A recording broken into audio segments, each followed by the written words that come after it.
le thế là chốt chốt lal pa channel trangin về 1k subscriber lâu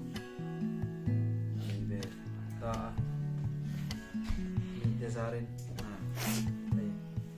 spicy kan ron mukbang to na spicy yom lawa bún thai đi kan ron le bom thì thap thấu đúng không thì nè còn rồi đây cái thèm qua nè giờ à với cả đấy là tôi nè cái thèm lẩu bò in coi soi biết lẩu trong lẽ trong tổ số nó đi lẩu trong tổ số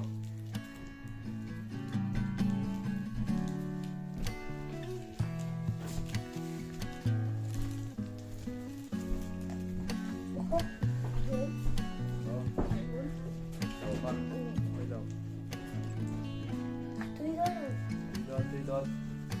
ăn thập qua để phải cảm ơn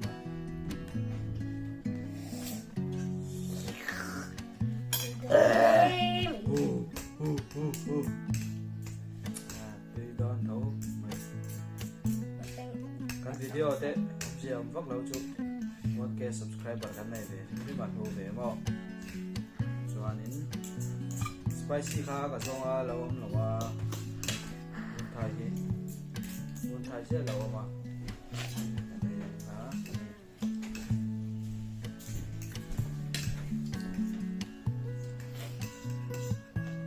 ngâm đón em ngâm đón em bò bom gì nè thật cho anh thật thấu cho anh cái này ngâm đón thâu mà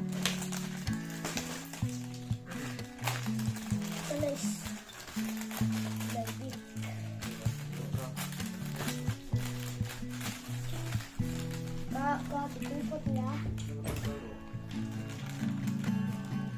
có thì thật có đó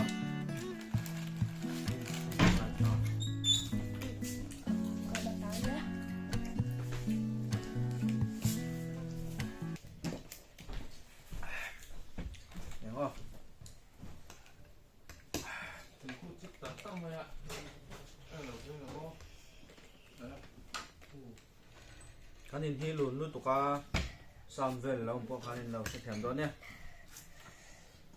cái em mà sắp hết tăng ai cũng phải may đấy ngày đâu phải cái tuần phải đó không phải hết tăng à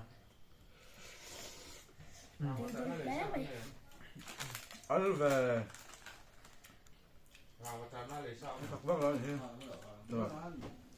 cái ấy về phát tăng cái lá chung với là thế gì? có mặt gì đó cứ nào không?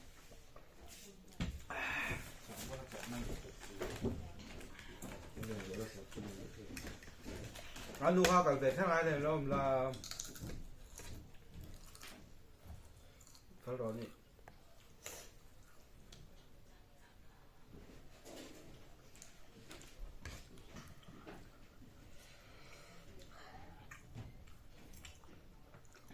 vâng tuy lầu về thằng bốc xí cho anh ấy tuổi là không vâng chút rồi cái ấy rồi cái nó rồi mấy thì bây giờ bằng tu trường ăn hả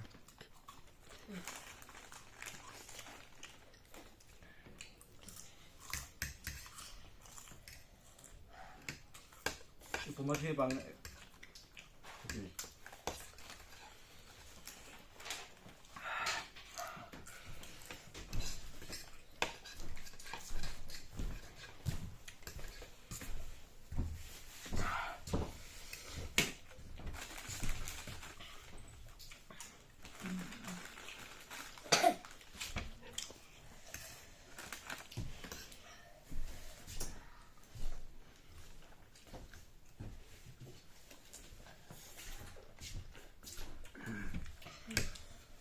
sắp thôi vậy đã rồi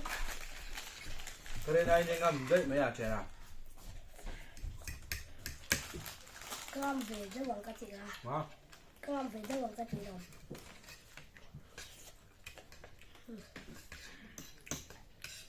cái ba con phải tổng vào nhau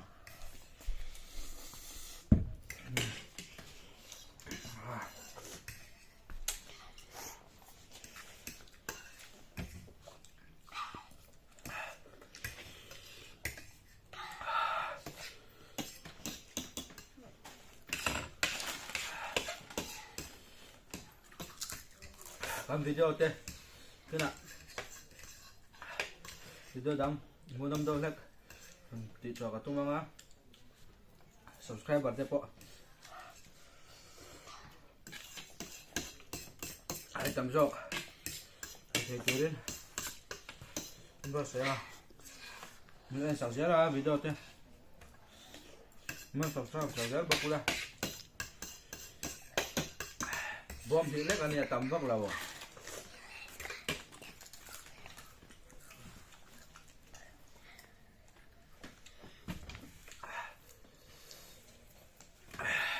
video đó đấy thật video đó finish rồi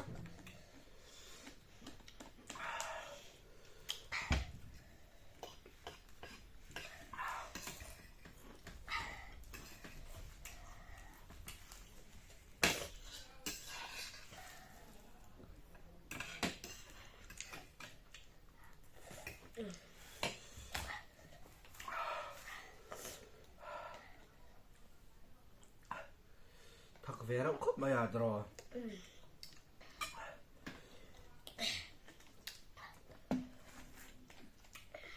chắc cho lên pa channel hi lo subscribe giờ luôn là lo like cũng là rồi đấy chắc cho cái ba channel hi thế rồi subscribe pula lo subscribe pula video đăng tiếp po video đăng tiếp po rồi ta dễ là lâu hàng dễ mà cái lâu ta dễ là cái lâu đào dễ mà tầm đậu muốn muốn đậu đậu cái lâu đằng cái lâu đào à hay em muốn nông dọc tiếp po